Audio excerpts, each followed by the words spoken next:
Hello and welcome to Inside the Octagon. I'm John Gooden, alongside, as always, UFC analyst Dan Hardy. So it was one of the very best fights of 2016 as welterweight champion Tyron Woodley clashed with Stephen Wonderboy Thompson in New York City. What ensued was a 5-round battle, which the judges declared was a majority draw. And what that means is these guys get to do the dance one more time. Wonderboy Thompson and Tyron Woodley for the UFC welterweight title. And they are winging at each other. Go!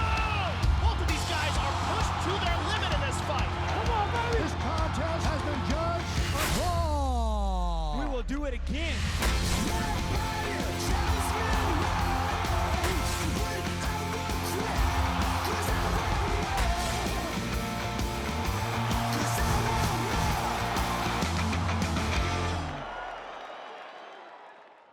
So, ladies and gents, Dan, what that means is, I guess, we have a few unanswered questions.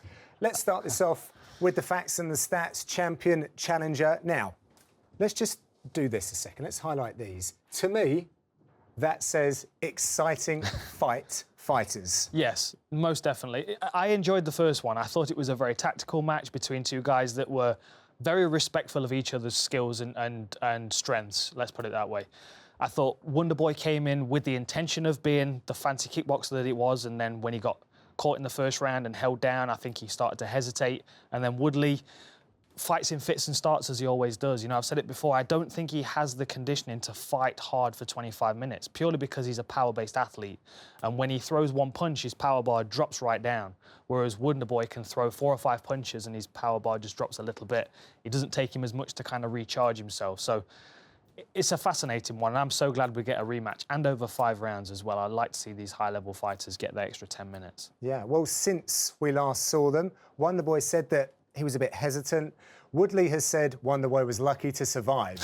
But let's be reminded, I guess. And should we start at the first fight? I think we should, yeah. So what I've done is I've picked out a few clips from each round so we can kind of see the progression of the fight and the important things. So first off, we expect Wonderboy to take the centre of the octagon, which is exactly what he did. He stands side on, he starts to threaten with his lead leg, starts to push Woodley back up against the fence because he wants the centre of the octagon, he wants to control that. But then, about 2 minutes in, Wonderboy gets put on his back and Woodley just dominates him from this position, lands a really short, nice chopping elbow that opens up that cut on the bridge of his nose, and you can see immediately he's paying attention to it. There's immediately a registration of damage in his mind that he's already been hurt, that's going to start to affect him. So now there's an urgency, now there's also a hesitation because he doesn't want to get taken down again. So we're a minute into the second round and he gets clinched up against the fence. Good. Let's slow those legs down. That's very interesting in my opinion, because the game plan obviously is to tie him up, to slow him down, to force him to use energy systems that he doesn't want to use, and also wear on his legs, take away some of that movement, some of that sting from his kicking. Absolutely. What it does though is it makes Wonderboy hesitant. So now he starts to throw, but he starts to pull his punches a little bit. He starts to try and feel it out. And this allows Woodley to grow in confidence. So now he starts to take control of the centre again. He starts to do this. Look at this. So he's basically showing Wonderboy that he's closing that doorway. So as soon as Wonderboy moves back the opposite way, takes his base away, which is something we're going to chat about in a second as well. And all these things played into Woodley's confidence. Obviously, the 4th round was massive for him. So this is key. He's getting slower and slower. But he does have just that one shot. He's desperate, you understand? So be on your A game. So he's got that one shot. You've got to be on your A game. But I think, if anything, that put a question in Commentator's curse almost. Exactly. It put a question in his mind. Because he got caught 3 times in this round with the same punch. He got dropped 3 times. And then as he's trying to recover, Woodley manages to clamp onto a guillotine, which was just cranking this guillotine. I mean, you can see he's got the arm in as well. And the position's not exactly correct on this. I mean, there's a lot of strength going in there, but you've got to think that must have taken some out of his arms as well. So then we're going to the 5th round, and Wonderboy knows he lost that 4th round big. In my opinion, it was definitely a 10-8 round. So now he knows he's got to make something work, but you can see him, he's throwing and he's pulling the punches because he's hesitant, because he knows he could potentially get taken down or cracked with another one of those big right hands. So this hesitation is playing into Woodley's game, which allows him to start to push forward a little bit, start to be a bit more aggressive with his striking. Now, both of these guys are going to leave this. They were both frustrated with the result. Neither of them wanted a draw. Very frustrating, because you both feel like you could have done just a little bit more to get the victory. Obviously, Woodley wanted a dominant defence in his first title defence. He didn't get it. And Wonderboy, being the highlight reel fighter that he is, wanted that highlight reel knockout so he can grab the belt and be a champion in another sport as well, because he's such a decorated kickboxer. So it was an interesting fight, and I'm so fascinated to see what adjustments both fighters make going into this second one, because they both must feel like they have to give a little more. OK, well, adjustments aside, and let's talk about Wonderboy then. What kind of stuff are we used to seeing from him? Well, if you go back to the Inside the Octagon that we did before, the UFC 205 Inside the Octagon, check it out, because we pulled this apart. I mean, we really got into this one. It's the long-range stuff for Wonderboy. It's that long side stance, picking up that lead leg, and using it as a rangefinder, using it to keep people on the outside, stop them when they're stepping in, and make them basically hesitate in crossing that kicking range. You could see it in this fight. We saw it against Matt Brown as well, straight away in this one, immediately establishing distance with long-range kicks. And when we saw him the first time in the Octagon, it was really the kicks that established Wonderboy as the prospect that he is. I mean, beautiful work against Dan Stitchen here, backing him up with long-range kicks. And then the finish was really, really nice, because he steps in with that long-range right hand and then follows it up with the beautiful slap head kick just there. And the reason I like this so much is because we talked about this in the last show we did, because he throws this right hand a lot. Now, he's found a way of making this land cleaner now, because he's stopped a few people with this same right hand. So let's just play this through. So as the right hand comes out, you can see it just about falls short. As he throws it through, it just clips his opponent's chin. But what it does is it allows him to shift his whole body weight forward. You can see his weight's on his front leg now, which allows him to pick his back leg up and, again, attack to a side which you wouldn't expect, because you don't expect a right hand to be followed by a right kick. So many normal humans are able to do that effectively, are they? That's exactly it. It's the dexterity he's got in his hips. It allows him to throw out these crazy kicks that catch people unawares. Because Stitchen just wasn't expecting another strike to come from this side. You expect opposite sides. That's pretty much the standard. Yeah. But with a high-level kickboxer like Wonderboy, he's able to be very creative and find these opportunities. And this is something that he comes back to. But like I said, he's been using the right hand with great success now. So we know that this is a backup weapon that he's got if he needs it, which is... Not a bad one, right? Always nice to have a backup weapon, especially if you can knock people out with it. So, and you can see right on the end of the foot, it catches him. And what's also nice as well is as he lands it, he steps straight back so he's ready in a fighting stance. And the spinning hook kicks against Ellenberger. This is a kick that we normally see people throw one time. It will whistle past their opponent's head, or it'll be that one highlight reel knockout like Barbosa, obviously. Wonderboy landed it twice in this fight. And what is interesting as well is the way that he throws the kick. So the first one landed, it looked like it landed pretty solidly. And you would have expected that one to have knocked his opponent out, but it didn't. It knocked his opponent off balance. It knocked Ellenberger down to the floor. And obviously he followed it. But what you'll see is as the kick lands, it lands hard on his guard and then he drops it right on the spot. Whereas the follow through, let's just watch the first one here. So he throws it, it hits and then drops straight away in front of him. Watch the next fight. Watch the next clip. That goes all the way through. You can see how it skims right across the top of his head and lands. It knocks Jake Ellenberger's head over to his shoulder. It folds his carotid artery. It startles him. It knocks him off balance. And then obviously Wonderboy can follow in and land a lot of punches to finish.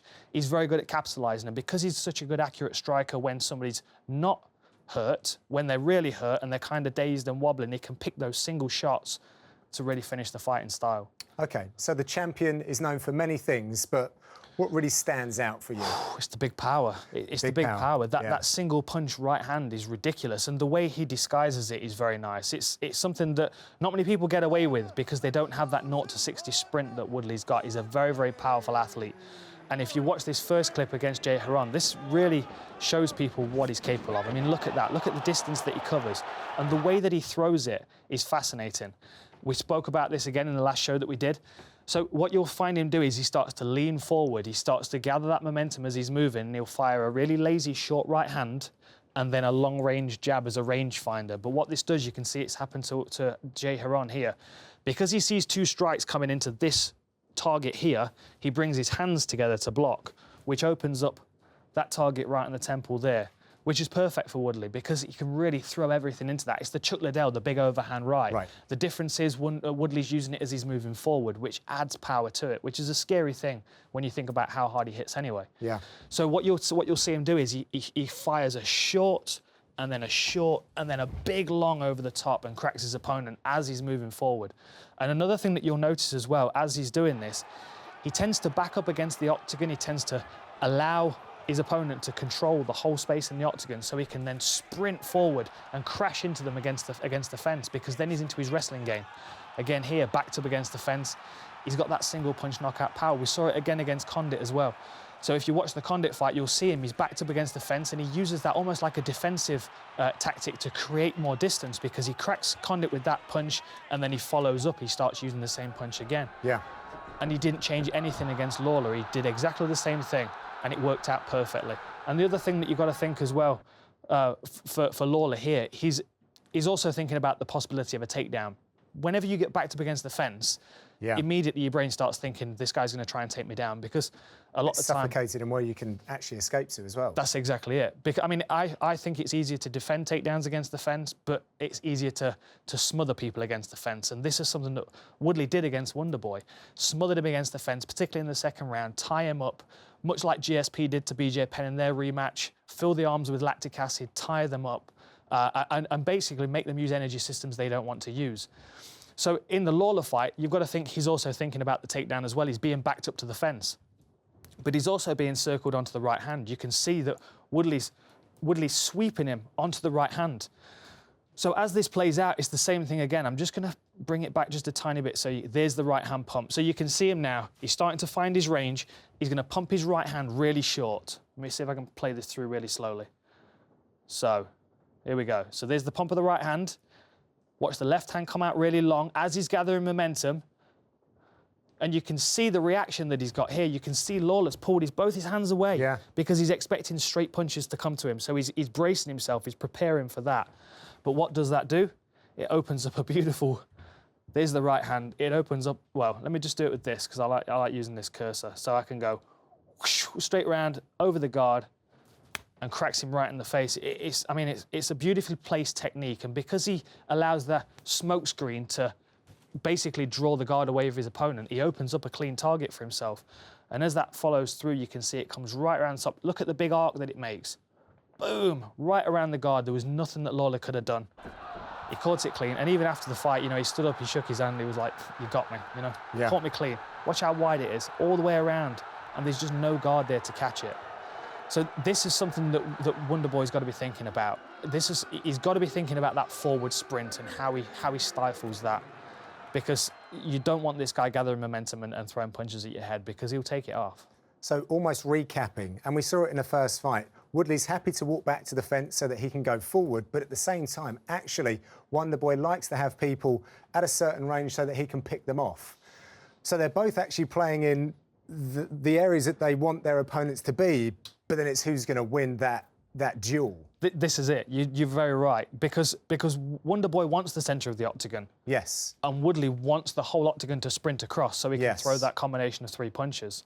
So yes, it is very much, you know, which one can get their game plan to work, because they both do contend in the same ranges as each other. They both get what they want out of this fight. As long as they can, as long as they can do the extra bit, they can walk away with the win. But it's a real difficult one to call, this one. It is. OK, well, let's have another look, I guess, at Thompson then to balance this out. What happens in the other exchanges then, when distances aren't quite so defined?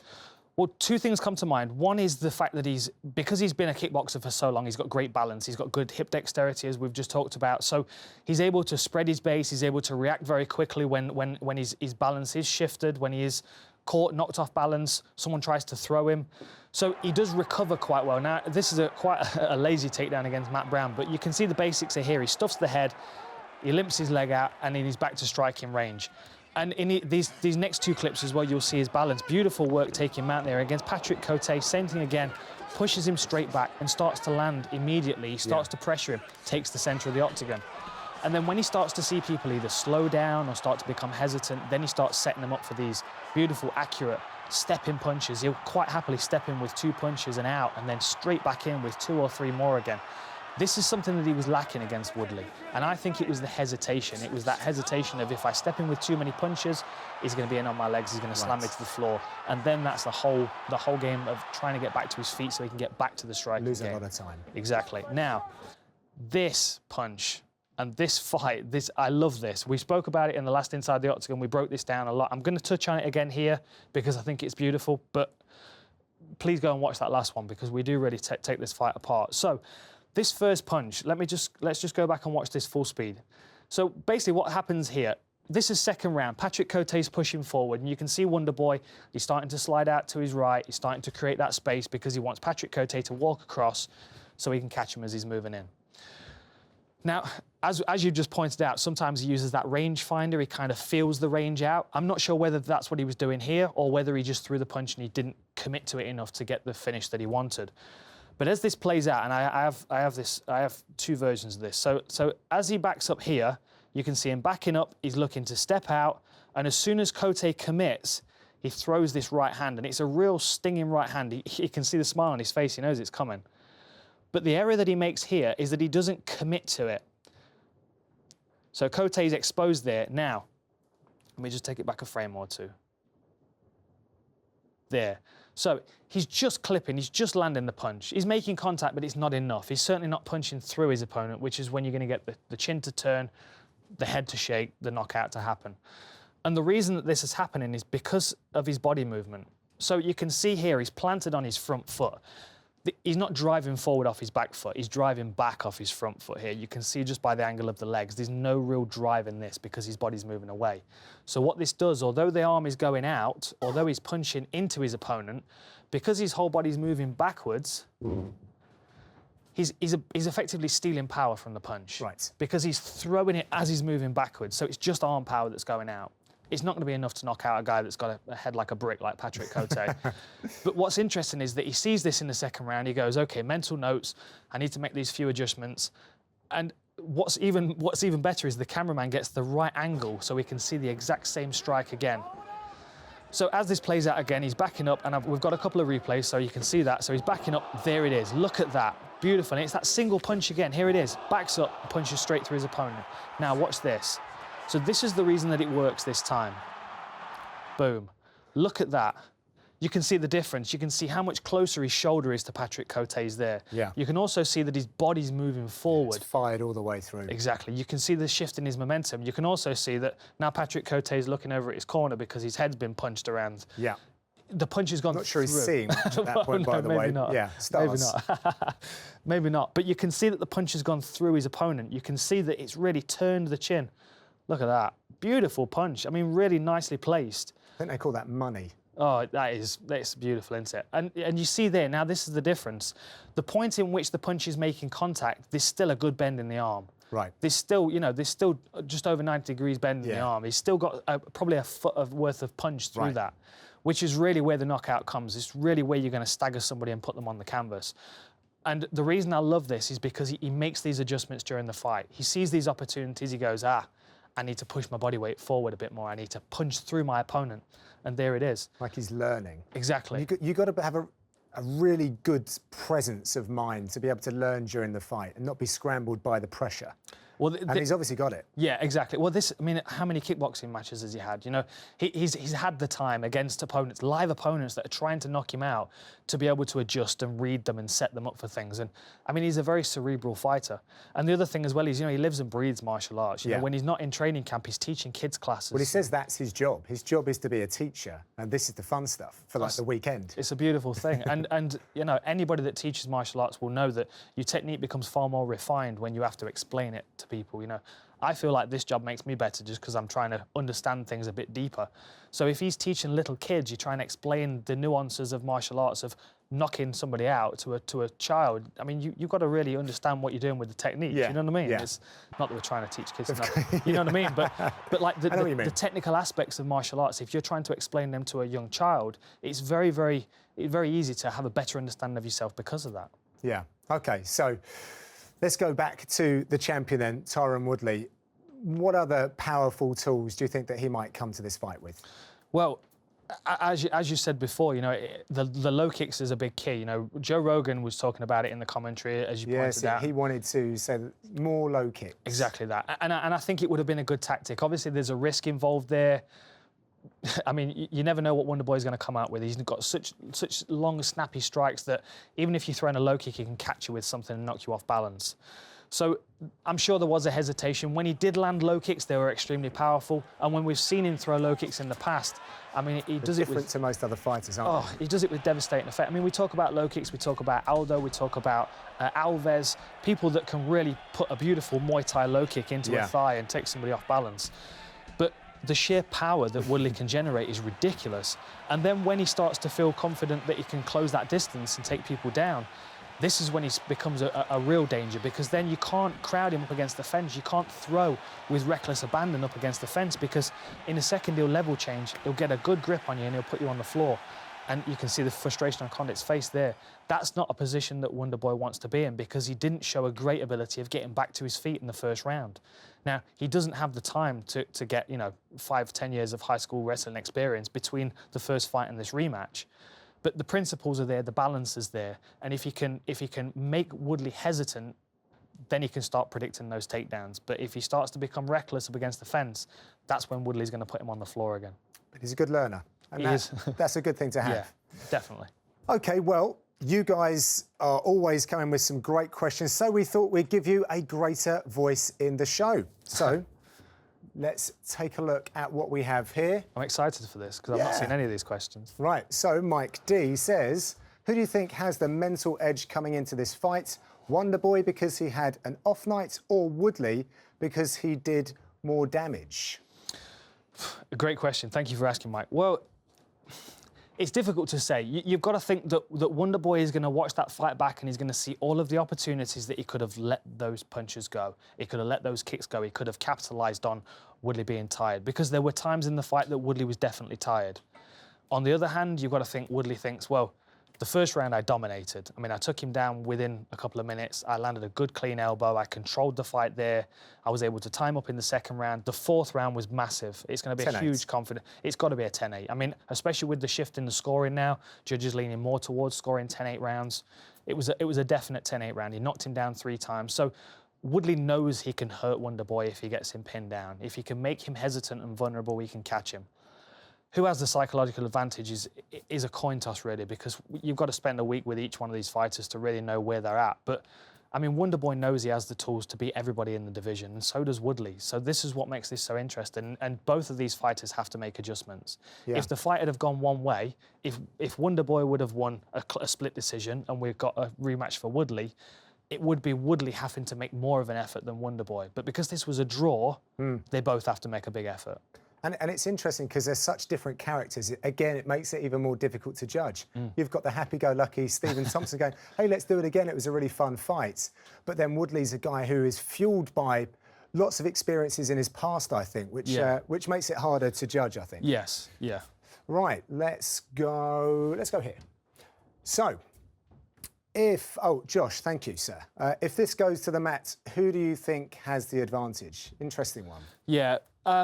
Purely based on the last fight, you've got to give it to Woodley. I don't know what exactly Wonderboy could have done in the last fight, in his training camps to improve his offensive on the floor. I mean, you've just got to think of the sheer power and strength that Woodley's got. It's going to be very difficult to attack him from guard bottom. Yeah. So, if anything, he's got to be thinking about getting back to his feet. And the benefit in that would be that he's going to make Woodley work. He's going to make him tire quicker. But that's easier said than done. I mean, Woodley is a very, very powerful individual. He's got great takedowns. He's got a good top game as well. And we saw him landing big, powerful elbows as well. So I have to lean towards Woodley on the ground. What sticks in my mind was that shoulder pressure that Woodley had. It always flattening out Wonderboy. So whenever he's trying to get that half guard and get back up, he's just driving that through. Loves that cross-body pressure. Loves that cross-body pressure, yeah. Let's go here.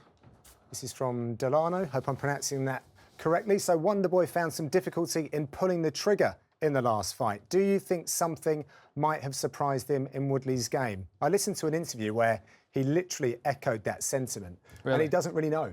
He says, I don't know what happened, but he actually said it might have been just the scale of New York and 205. It's going to be frustrating for Wonderboy because he knows he can do better than that. You know, he was a highlight reel fighter up until that fight, and then he kind of got a little bit stuck. He kind of held back a little bit too much. And I think, if anything, that is going to make him be a little bit more overzealous this time around. He's going to be more aggressive, and that may expose him to something powerful that Woodley's got on the other end. But See, I understand where he's coming from. Like, from my fight with GSP, when I was going into that fight, I thought to myself, I don't know why people don't just attack him. Just attack him, just hit him, throw strikes at him, make him hesitant, make him back up. But then, especially in the first round when he was taken down, he was held down and beaten up, in the back of his head now he's thinking, well, I may only have one good clean shot. So then you start saving that, you start looking for that perfect opportunity. And when you start waiting, that opportunity never comes. And a high-level striker like Wonderboy will know that already, and he will be annoyed at himself for holding back in that fight. So I expect a higher work rate from him this time around. And I guess both of them, you know, great challenges breed great results as well. So again, another reason why we should be really excited. Last one then, from Marky B. Thank you, Mark. After the last fight and given the trash talk since, do you see this going to the scorecards again? That's a toughie, isn't it? It is a tough question. It is a tough question. Honestly, if my personal opinion is that Wonderboy is going to come out, he's going to be more aggressive, which may work out in his benefit because he may catch Woodley with something, he may tire him out, he may be able to put him in a defensive shell so he can start racking up points on the scorecards. If it gets into the later rounds, though, and Wonderboy feels like Woodley's winning on the scorecards, he's going to start taking risks because the last thing he wants to do is to lose a decision or, even worse, get another draw. So if anything, I think Woodley's going to hold back still like he did in the last fight and try and find his opportunities. I think Wonderboy is just going to roll the dice and go for it. Right. Particularly in those championship rounds. That's what I'm thinking. Such an exciting fight, isn't it? It was a great time, the first run. Yeah, and especially when you've got guys that have fought for 25 minutes. They've known each other so well, so intimately for 25 minutes. Plus, you know, you've got to think they did probably a 12-week training camp to prepare for each other as well. So that's hours and hours of study. Yeah. Fascinating. I love a good rematch, especially when the first one was really close. And, of course, for a title as well. A lot on the line. UFC gold. A lot on the line. Well, there's more gold on the line, in fact, at UFC 209, and it is between two of the very best lightweights in the world. In our next episode, we preview the upcoming fight between bitter rivals Khabib the Eagle Nurmagomedov and Tony El Cucuy Ferguson. In one of the most highly anticipated bouts of the year, the Russian wrestler will look to extend his undefeated record to 25-0 against one of the most unique styles to ever step into the Octagon. We look forward to you guys joining us for that episode. Thanks to everyone who's contributed and watched the show. Don't forget to keep the conversation going in the comments section below and on the socials using the hashtag InsideTheOctagon. And we will see you next time.